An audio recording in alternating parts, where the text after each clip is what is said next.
O Império Romano não se limitou a conquistar a Península Ibérica. Foi muito mais fundo do que isso. Na verdade, reescreveu por completo a sua identidade, deixando um legado tão, mas tão profundo que mesmo milhares de anos depois ainda define a paisagem, a cultura e a vida que temos hoje em Portugal e Espanha. Pois essa é a grande questão, não é? Como é que isto é possível? Nos próximos minutos, vamos precisamente tentar desvendar este puzzle fascinante da nossa história e perceber como é que as decisões e as construções de uma civilização tão antiga continuam a ecoar no nosso presente. Ok, vamos começar pelo mais óbvio, pelo que se vê e se toca. As fundações físicas. É que Roma não estava a construir para um momento, estava a construir para durar, para a eternidade vá. E é essa infraestrutura que, de certa forma, ainda hoje serve de espinha dorsal à nossa sociedade. E esta frase resume tudo na perfeição. O que começou como uma necessidade puramente militar, quer dizer, era preciso mover tropas depressa, transformou-se em algo muito maior. Tornou-se a base para o comércio, para a comunicação e, claro, para o desenvolvimento de uma civilização urbana super sofisticada.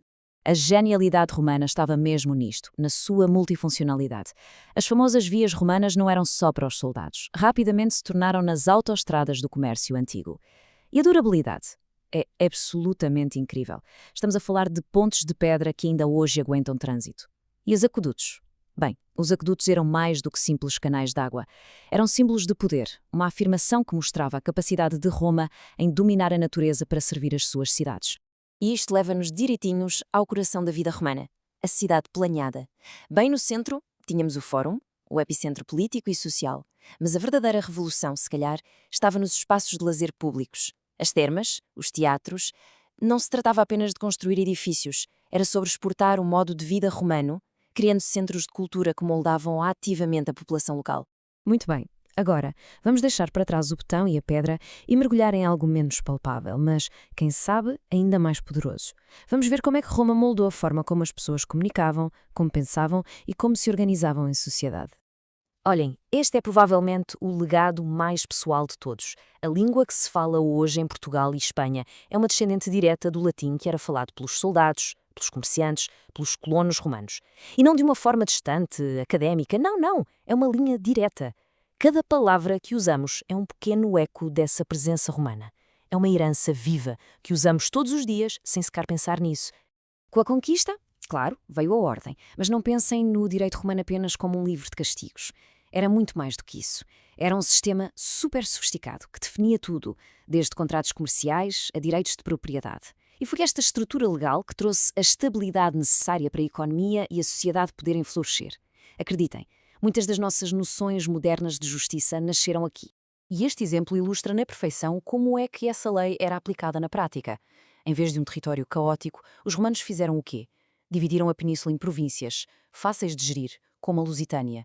Isto permitia cobrar impostos de forma eficiente, administrar a justiça de forma mais simples e ter um controle militar muito mais eficaz. Foi, no fundo, aplicar uma lógica de gestão quase empresarial a um império inteiro. Então, com as estradas feitas e a lei a funcionar, Roma virou-se para a maior riqueza da península, a própria terra. E o que eles fizeram foi transformar a Ibéria numa das grandes potências económicas do império, um verdadeiro celeiro e cofre forte. Os romanos eram extremamente pragmáticos, não perdiam tempo. Eles viram o potencial da terra e otimizaram-no. Introduziram técnicas agrícolas melhores e focaram-se em culturas que davam muito lucro. O vinho e o azeite da Ibéria tornaram-se famosos por todo o império. E não só, organizaram a exploração mineira a uma escala industrial, extraindo quantidades enormes de ouro e prata que, claro, ajudaram a financiar as legiões e as grandes obras de Roma. E pronto, quando juntamos estas todas as peças, as estradas, as cidades, a língua, a lei, a economia, de repente começamos a ver a imagem completa e percebemos que estamos a falar de um legado que é verdadeiramente eterno. Esta é a conclusão fundamental. O que é preciso reter é isto. A influência romana não é uma coisa que se vê só nas ruínas ou nos museus, não.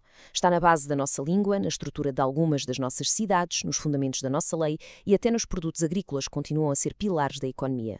A presença da Roma está literalmente tecida na identidade de Portugal e de Espanha. E terminamos com esta questão, para ficarmos a pensar. É quase impossível imaginar um caminho diferente, não é? Isso só sublinha a magnitude do impacto romano. Eles não se limitaram a passar por cá. Eles, na verdade, criaram as fundações do mundo que conhecemos hoje.